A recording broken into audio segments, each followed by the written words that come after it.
अस्सलाम वालेकुम everyone, welcome to Foodly ever after. उम्मीद है आप सब खैरियत से होंगे और अपनी लाइफ एंजॉय कर रहे होंगे।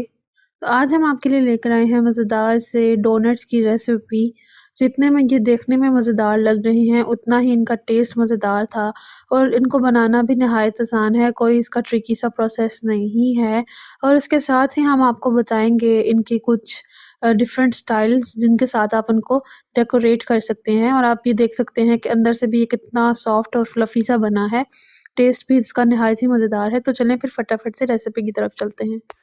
सबसे पहले आपने यहाँ पे ले लेना है हाफ़ कप नीम गर्म दूध और उस दूध में हम ऐड करेंगे 2 टीस्पून यीस्ट। यीस्ट ऐड करने के बाद आपने इसे अच्छे से मिक्स कर लेना है ताकि बीच में लम्स ना रहें और इसे हम रख देंगे 10 मिनट के लिए साइड पे। और इसके बाद आपने ले लेना है 1 अदद अंडा। अंडा आपका रूम टेम्परेचर पे होना चाहिए और उसमें हम ऐड करेंगे 3 टेबलस्पून चीनी और इसे अच्छे से मिक्स कर लेंगे। हमने जो चीनी है उसे डिज़ोल्व करना है। अच्छे से 1 मिनट के लिए इसे मिक्स करेंगे और मिक्स करने के बाद इसमें हम ऐड करेंगे 1 टेबलस्पून बटर। आप बेशक इसको मेल्ट कर लें तो ज़्यादा बेहतर रहेगा, अदरवाइज़ इस तरह भी ऐड कर दें और उसको हम अच्छे से मिक्स कर लेंगे। हमने इसे तब तक मिक्स करना है जब तक हमारी जो चीनी है वो बिल्कुल डिज़ोल्व नहीं हो जाती। अगर तो आपके पास पाउडर शुगर है तो आप वो भी ऐड कर सकते हैं। और उसके बाद यहाँ पे मैंने ले लिया है मैदा। मैदा इसमें जाएगा 2 कप्स। आपने जो भी मेजरिंग कप्स यूज़ करने हैं, अगर आप नॉर्मली जो घर में मौजूद होते हैं वो कप्स यूज़ कर रहे हैं तो फिर आपने मेजरमेंट्स को एक जितना रखना है। टेबलस्पून, टीस्पून हर चीज़ को ज़रा भी ऊपर नीचे नहीं होनी चाहिए। तो 2 जो हमारे कप मैदा था उसमें हम अपना अंडा और जो चीनी का मिक्सचर है वो ऐड करेंगे और उसको हल्के-हल्के हाथ से इस तरह से मिक्स कर लेंगे। इस तरह से आपने हल्के से उसको मिक्स कर लेना है बिल्कुल बीच में।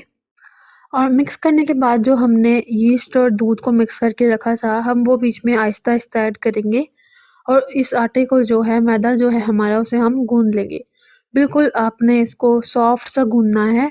अगर आपको लगे कि जो आपका हाफ़ कप दूध है वो कम है तो आप इसमें मज़ीद भी दूध ऐड कर सकते हैं, तब तक जब तक आपका जो डो है वो अच्छी सी सॉफ्ट सी गूँधने ना हो जाए। तो आपके हाथों से बहुत ज़्यादा चिपकेगा, लेकिन आपने परेशान नहीं होना है, हमने इस डो को इसी तरह से गूँधना है। गूँथने के बाद यहाँ पे आप देखें मैंने अपने जो हाथ हैं उनको ऑयल से ग्रीस कर लिया है और जितना भी हमारी डो है हम उसको इकट्ठा करेंगे और इस तरह से जो हमारे हाथों की हथेली है उससे हम इसे गूँध लेंगे, इस डो को अच्छी तरह से मसल लेंगे। अभी भी आप देख सकते हैं कि अच्छी खासी सॉफ्ट डो है हमारी, हमने इसको बिल्कुल भी हार्ड नहीं करना है। तो जो डो है उसको अच्छे से गूँधने के बाद 5 से 10 मिनट आपने इसको अच्छे से गूँधना है और फिर हम लेंगे एक अदद कोई भी आप बाउल ले लें, उसको ग्रीस करें और उस डो को बीच में रख दें और 4 घंटे के लिए आपने इस डो को अच्छे से रख देना है राइज़ होने के लिए।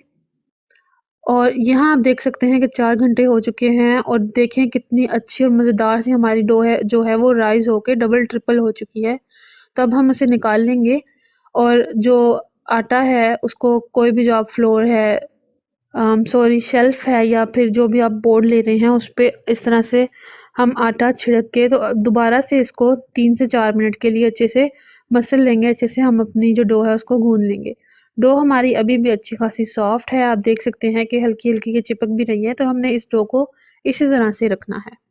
तो 4 से 5 मिनट के लिए जो डो है उसको अच्छी तरह से गूँधने के बाद हम इसका एक पेड़ा बना लेंगे और दोबारा से हम यहाँ पे आटा छिड़केंगे और जो पेड़ा है उसे रख देंगे। ऊपर भी इसके आटा लगाएँ और अब हम इसे बेल लेंगे। एक हमने इसकी बड़ी-सी रोटी बना लेनी है। तो यहाँ पे आप इसकी थिकनेस देख सकते हैं। इतनी हमने अपने डोनट्स की थिकनेस रखनी है। अगर आप ज़्यादा रखना चाहें तो आप ज़्यादा भी रख सकते हैं। दोबारा से हम इस पे आटा लगाएँगे ताकि जब हम इसे काटें तो ये बिल्कुल भी चिपके ना। अगर तो आपके पास कटर मौजूद है तो वेल एंड गुड, नहीं तो आप कोई भी घर में मौजूद जो हमारे ये लिड्स होते हैं इससे इसको यूज़ करके भी आप जो डोनट्स हैं उनकी कटिंग कर सकते हैं। इस साइज़ का ले लें या इससे बड़ा अगर आप लेना चाहें।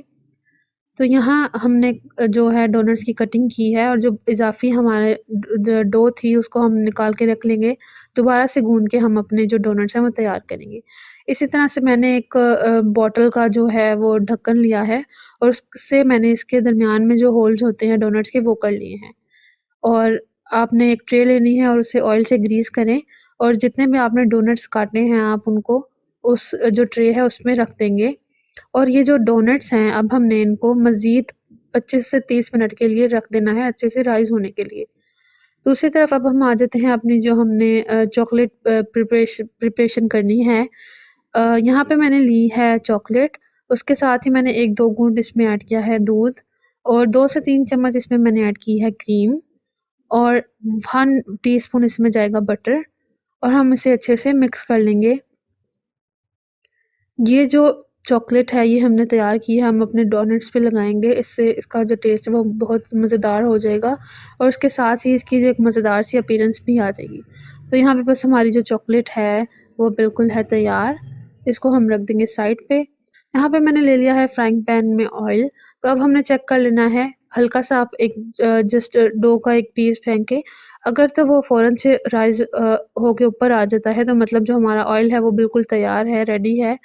तो बस अब हम इसमें डोनट्स ऐड करेंगे और आप देख सकते हैं कि जैसे ही हमने ऐड किए हैं 1 सेकंड के बाद ये फ़ौरन से ऊपर आ गए हैं। तो आपने तेल को ज़्यादा गर्म नहीं होने देना है, आपने फ्लेम को लो करते रहना है, मीडियम लो इस तरह से आपने रखना है, ताकि बिल्कुल भी जो हमारे डोनट्स हैं वो जले ना। तो यहाँ आप देख सकते हैं कि हमने इनको पलटते रहना है, एक साइड से हम इनको ज़्यादा देर के लिए नहीं पकाएँगे, इनको पलटते रहें ताकि इन पे लाइट ब्राउन सा ही कलर आए। यहाँ पे अब हम इनको निकाल के रख लेंगे, इज़ाफ़ी जो ऑयल है, ताकि वो इनका ख़त्म हो जाए। और आप देख सकते हैं कि कितना मज़ेदार सा लाइट सा कलर आया है इन पे। इसी तरह से आपने जितने भी डोनट्स हैं उनको फ्राई कर लेना है। और ये हमारे मज़ेदार से डोनट्स जो हैं वो फ्राई हो चुके हैं।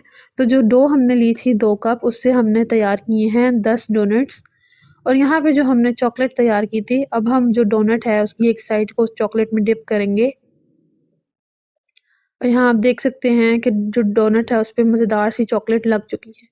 यहाँ पे अब मैंने इसको चॉकलेट लगाने के बाद मैंने लिया है इस पे जो डेसिकेटेड खोपरा होता है, कलर्ड हमारे पास खोपरा है, वो हम इसके ऊपर लगाएँगे और देख सकते हैं कि कितना मज़ेदार से इसका एक लुक क्रिएट हो गया है।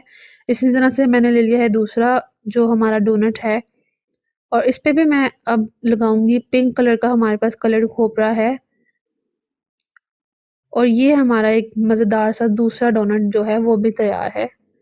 इस तरह से आप जो है डिफ़रेंट जो भी आपके पास अवेलेबल हैं चीज़ें आप उनके साथ इनकी एक मज़ेदार सी लुक क्रिएट कर सकते हैं।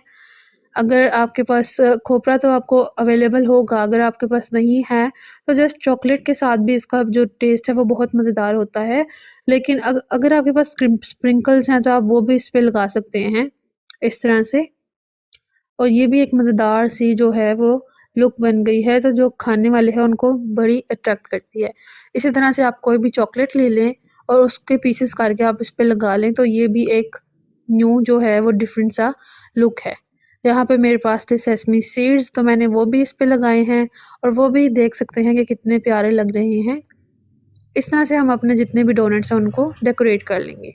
तो इस तरह से आप जितने भी डोनट्स हैं उनको डेकोरेट कर सकते हैं। हमने आपको बहुत सी टाइप्स बता दी हैं, उम्मीद है आपको ये डेकोरेशन भी पसंद आई होगी।